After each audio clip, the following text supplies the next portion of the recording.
আপনি কি একজন নার্সিং পেশাজীবী? যদি আপনার উত্তর হ্যাঁ হয়ে থাকে তবে এই ভিডিওটি আপনার জন্য খুবই গুরুত্বপূর্ণ হতে চলেছে। এই ভিডিওতে আমি আপনাদেরকে জানাবো একজন নার্সিং পেশাজীবী হিসাবে শুধু কি জনগণের সেবা আর মাস শেষে বেতন পাওয়াটাই আপনার মৌলিক কাজ? শুধু কি পেশাভিত্তিক দায়িত্ব পালন করেই আপনি নিজেকে একজন প্রতিষ্ঠিত নার্স হিসেবে পরিচয় দিতে পারবেন? এছাড়াও কেন প্রতিটি পেশায় কমপক্ষে একটি করে বিশেষ সংগঠন বা মাদার সংগঠন থাকে? একটি কার্যকরী পেশাভিত্তিক সংগঠনের প্রয়োজনীয়তা কি? কেন নার্সিংয়ে প্রথম থেকেই লিডারশিপ সাবজেক্ট যুক্ত করা হয়েছে, এর পিছনে মূল কারণটা কি? পৃথিবীর কোন কোন দেশে নার্সদের পেশাভিত্তিক আন্তর্জাতিক স্বীকৃত সংগঠন বিদ্যমান রয়েছে?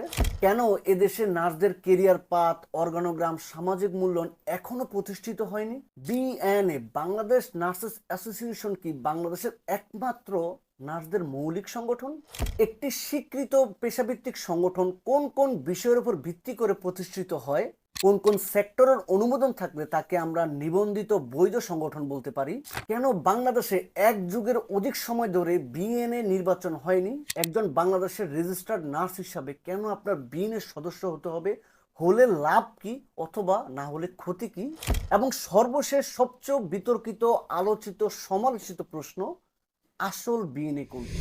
এই প্রতিটি প্রশ্নের দালিলিক উত্তর ও প্রমাণ সহ আমি আপনাদেরকে পুঙ্খানুপুঙ্খভাবে জানাবো। তবে এক ভিডিওতে সবগুলো টপিক কভার করা সম্ভব নয়, তাই এই ভিডিওতে আমি আপনাদেরকে জানাবো এবং প্রমাণ সহ আমি আপনাদেরকে দেখাবো বাংলাদেশে আদৌ বিএনএ বাংলাদেশ নার্সেস অ্যাসোসিয়েশন নামে এমন কি কোনো সংগঠন বিদ্যমান আছে, বা এটার কি কোনো বৈধতা বা নিবন্ধন কি আদৌ এক্সিস্ট করে, এবং যদি সত্যিকার অর্থে এই নামে কোনো সংগঠন বা প্রতিষ্ঠান থেকে থাকে এর মূল স্বত্বাধিকারী কারা। তো এই বিষয়গুলো জানতে হলে সবার আগে আপনার যেটা জানতে হবে, বাংলাদেশের যে কোনো ধরনের কোম্পানি, সোসাইটি, সামাজিক সংগঠন বা ট্রেড অর্গানাইজেশন এই ধরনের প্রতিষ্ঠানকে বৈধতা বা নিবন্ধন বা অনুমোদন দেয় কোন প্রতিষ্ঠান? তো চলুন সবার আগে এটা খুঁজে বের করি। তো এর জন্য আপনি চাইলে গুগলকে জিজ্ঞাসা করতে পারেন। গুগলকে যদি জিজ্ঞাসা করতে চান সেক্ষেত্রে অনেকগুলো উত্তর আসবে, খুঁজে পেতে কষ্ট হবে, তাই সহজে চ্যাট জিপিটিকে জিজ্ঞাসা করা যাক। তো আমি চাইলে ডেস্কটপ থেকে দেখাতে পারতাম, আমি এটা করলাম না, আমি ফোন থেকে আপনাদের একটু দেখাই। তো আমি আমার হাতে থাকা স্মার্টফোন দিয়ে চ্যাট জিপিটিকে প্রশ্ন করলাম, বাংলাদেশের যে কোনো সামাজিক বা পেশাজীবী সংগঠনের অনুমোদন দেয় কোন প্রতিষ্ঠান? অ্যাজ ইউ ক্যান সি চ্যাট জিপিটির উত্তর আপনারা দেখতে পাচ্ছেন। চ্যাট জিপিটি বলতেছে সামাজিক সংগঠন বা সোসাইটি নিবন্ধনের জন্য registrar of joint stock companies and farm, মানে RJSC দায়িত্বপ্রাপ্ত। তো চলুন, যেহেতু সে বলতেছে RJSC দায়িত্বপ্রাপ্ত, আমরা একটু RJSCর ওয়েবসাইটে গিয়ে দেখি বাংলাদেশ নার্সেস অ্যাসোসিয়েশন নামে কোনো প্রতিষ্ঠান আদৌ কি এক্সিস্ট করে। এর জন্য প্রথমে যেটা করবেন, আপনার ফোনের যেই ক্রোম ব্রাউজার আছে এখানে চলে যাবেন, তবে অবশ্যই ইন্টারনেট কানেকশন অন করে নেবেন। তো আমি গিয়ে এখানে সার্চ করছি RJSC, যেহেতু রেজিস্ট্রার জয়েন্ট স্টক কোম্পানি, আমরা এটা দিয়ে সার্চ করে দেখি কি আসে। আচ্ছা, প্রথম ওয়েবসাইটটিতে আমরা পাবো না। দ্বিতীয় যে ওয়েবসাইটে দেখেন name clearance application, as you can see, আমরা এই নেম ক্লিয়ারেন্স অ্যাপ্লিকেশন হচ্ছে ক্লিক করব। আমি এখানে অনেকবার গিয়েছি তাই আমি জানি বিষয়গুলো।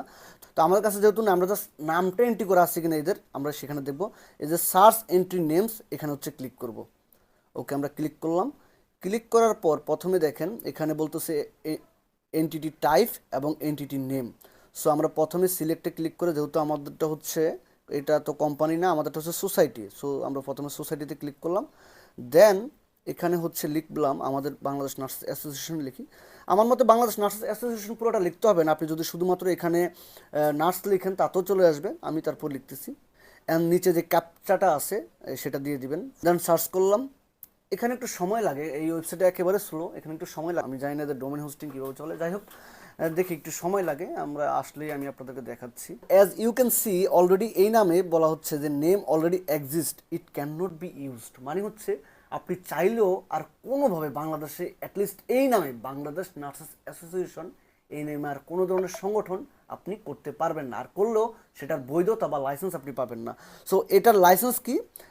এই বাংলাদেশ নার্সেস অ্যাসোসিয়েশন লাইসেন্স বা রেজিস্ট্রেশন নাম্বারটা হচ্ছে S4122B, S4122B।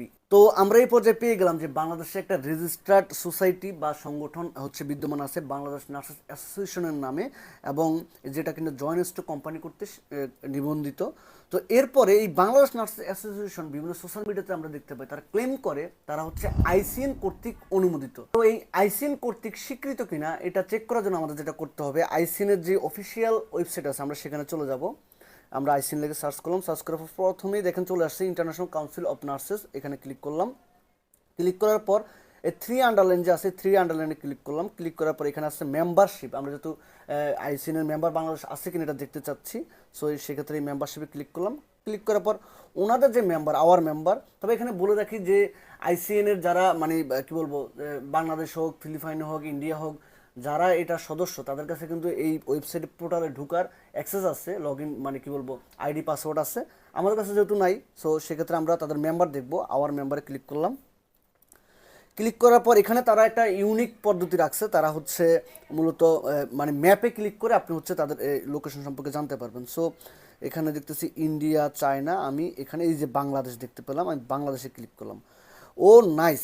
সো আপনারা দেখতে পাচ্ছেন যে এখানে বাংলাদেশ নার্সেস অ্যাসোসিয়েশন চলে আসছে। আমি আবার এই বাংলাদেশ নার্সেস অ্যাসোসিয়েশনে ক্লিক করলাম, এবার দেখি কী আসে। ওয়াও, আমাকে একটা নতুন ইন্টারফেসে নিয়ে গেছে। As you can see Bangladesh nurses association, এটা হচ্ছে তাদের অফিসিয়াল লোগো। আমি কিন্তু এখন আইসিএনের ওয়েবসাইটে আছি, আপনারা উপরে দেখতে পাচ্ছেন এই যে আইসিএনের মেম্বারশিপ দেখতেছি আমি। সো এই আইসিএনের লোগো এবং এদের অফিস অ্যাড্রেসটাও এখানে দেওয়া আছে এবং ফোন নাম্বার দেওয়া আছে এবং তাদের যে ইমেল এটাও কিন্তু এখানে দেওয়া আছে এবং ওয়েবসাইট মানে এই বাংলাদেশ নার্সেস অ্যাসোসিয়েশন যেটা কিনা আইসিএন কর্তৃক স্বীকৃত, তাদের ওয়েবসাইট দেওয়া আছে। সো আমরা সরাসরি চেক করতে হলে ওয়েবসাইটে যাব, তাহলে আমাদের মধ্যে দ্বিধাদ্বন্দ্ব কেটে যাবে যে মৌলিক বা মূল বিএনএ কোনটা। আমরা ওয়েবসাইটে ক্লিক করলাম। সো এই যে ওয়েবসাইটে চলে আসলো, এই ওয়েবসাইটটা মনে হয় আপনারা অনেকেই চিনেন বা জানেন। এটা বাংলাদেশের কারা ইউজ করতেছে বা এটা কাদের হাতে আছে।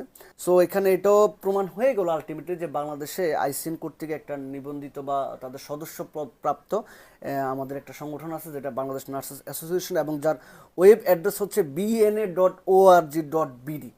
সো এরপরে এই বিএনএ আবার ক্লেম করে, আমরা প্রায় সময় ফেসবুকে দেখি যে এনারা ক্লেম করে এনারা নাকি হচ্ছে কমনওয়েলথের সদস্যপদ প্রাপ্ত বা হচ্ছে কমনওয়েলথ কর্তৃক স্বীকৃত। তো চলুন আমরা এই বিষয়টা একটু জাজ করে আসি। এখন এখানে এসে আপনাদের অনেকের মনে প্রশ্ন জাগবে যে কমনওয়েলথ কি। কমনওয়েলথ হলো একটি আন্তর্জাতিক সংস্থা যা প্রধানত ব্রিটিশ সাম্রাজ্যের সাবেক উপনিবেশ এবং তাদের সহযোগিতা নিয়ে গঠিত। এটি মূলত সদস্য রাষ্ট্রগুলোর মধ্যে সহযোগিতা, শান্তি এবং উন্নয়নকে এগিয়ে নিতে কাজ করে। তো চলুন আমরা আবার ফোনের স্ক্রিনে চলে যাই। দি commonwealth.org এটাতে হচ্ছে ক্লিক করলাম। এখানে আমি সবার আগে শুধু নার্সটা লিখি, আর টাইপের জায়গায় হচ্ছে আমি যেহেতু একটা অর্গানাইজেশন খুঁজতেছি যে নার্স দিয়ে ওদের কমনওয়েলথে কোন কোন অর্গানাইজেশন অ্যাক্টিভ আছে। ওকে, দেন হচ্ছে আমি সার্চ করলে দেখি প্রথমে চলে আসে কমনওয়েলথ নার্সেস অ্যান্ড মিডওয়াইফস ফেডারেশন নামে একটা প্রতিষ্ঠান অ্যাক্টিভ আছে। এই প্রতিষ্ঠানে আমরা দেখি কি কি কোন কোন দেশ হচ্ছে তাদের সদস্য। ক্লিক করার পর এখানে আমরা দেখতে পাচ্ছি বিভিন্ন দেশের নার্স প্রতিনিধিদের ছবি। আমি একটু বাংলাদেশের কোনো প্রতিষ্ঠান আছে কিনা এই ব্যাপারে একটু জানার চেষ্টা করব। আমরা এখানে আবারও দেখতে পাচ্ছি যে মেম্বারশিপ অপশনটা, এই মেম্বারশিপ অপশন হচ্ছে ক্লিক করলাম। ক্লিক করার পর এখানে বাম দিকে যদি আমরা এশিয়াতে চলে আসি, সেখানে আমরা দেখতে পাচ্ছি বাংলাদেশ প্রথমে। এশিয়াতে বাংলাদেশ, ব্রুনাই, তারপরে আরও ইন্ডিয়া থেকে মালয়েশিয়া অনেকগুলো দেশ আছে। সো আমি এই ওয়েবসাইটে অনেক ঘাটাঘাটি করলাম, আমি অন্যান্য দেশের মেম্বারশিপ, তাদের জয়েন্ট সেক্রেটারি থেকে শুরু করে প্রেসিডেন্ট ছবি সহ তারা বিভিন্ন কনফারেন্সে গিয়েছে, সেই ধরনের বহু তথ্য আছে, কিন্তু আলটিমেটলি বাংলাদেশের কোনো তথ্য নাই। তবে শুধুমাত্র ব্রিটিশ আমলে এই যে বাংলাদেশ এদের মেম্বারশিপ হয়েছে এই পর্যন্তই হচ্ছে সীমাবদ্ধ, কিন্তু বাংলাদেশের বর্তমানে কারা প্রেসিডেন্ট মানে অন্যান্য দেশের মতো ছবি সহ বিস্তারিত তথ্য এই ওয়েবসাইটে নাই। শুধুমাত্র এইটুকু আছে যে বাংলাদেশ ব্রিটিশ আমলে মানে এইখান থেকে সদস্য প্রাপ্ত হয়েছে এরকম একটা বিষয় আছে। সো এই পর্যায়ে আমার কাছে মনে হয় যদি এখন প্রশ্ন আসে যে বাংলাদেশের নার্সদের মৌলিক বা বৈধ কোনো সংগঠন আছে কিনা, উত্তর হবে হ্যাঁ, বাংলাদেশের নার্সদের একটা বৈধ মৌলিক সংগঠন আছে যেটা বাংলাদেশ নার্সেস অ্যাসোসিয়েশন নামে পরিচিত এবং আন্তর্জাতিক পর্যায়ে স্বীকৃত, এবং যার ওয়েব অ্যাড্রেস হচ্ছে এটা, এবং এটা সত্ত্বাধিকারী কে কি আমি এইসব বিতর্কিত প্রশ্ন দিতে চাচ্ছি না। তবে আপনি যদি একজন রেজিস্টার্ড নার্স হয়ে থাকেন, সেটা হতে পারেন আপনি diploma, BSc, post basic, masters, amps যেটাই হন না কেন, পিএইচডি হন না কেন, আপনার যদি পেশাভিত্তিক সংগঠন বা পেশাভিত্তিক উন্নয়ন করার দরকার পড়ে বা প্রয়োজনীয়তা মনে করেন, সেক্ষেত্রে কিন্তু এই সংগঠন ছাড়া আপনার অন্য কোনো ওয়ে নাই। আপনি যেই মতেরই বিশ্বাসী হন না কেন, বাংলাদেশে এই নামে অথবা এই রেজিস্ট্রেশন নাম্বার ছাড়া আপনি চাইলেও বাংলাদেশে আর কোনো নার্সের সংগঠন মৌলিকভাবে পাবেন না বা মাদার সংগঠন আপনি খুলতে পারবেন না। সো আমার কাছে মনে হয় এখনো আমরা যারা বিভিন্ন মতাদর্শী আছি, বিভিন্ন মতের বিশ্বাসী আছি, আমরা সবাই এক ছাতার নিচে এসে এই সংগঠনটাকে প্রতিষ্ঠিত করতে পারি। আমি পরবর্তীতে এই বিএনএ সংগঠন হলে নারীদের কি কি উপকার, বা এই যে 10টা বা 12টা আমি টপিক প্রথমে বলেছিলাম, এই প্রতিটা বিষয় আমি আলাদা আলাদা ভিডিও করে আপনাদেরকে দেখাবো। আজকের মতো এখানে বিদায় নিচ্ছি। পরবর্তীতে আমি আজকের যে বাকি টপিকগুলো থেকে গেলো এগুলো আমি প্লে লিস্ট আকারে আপলোড করবো। আসসালামু আলাইকুম।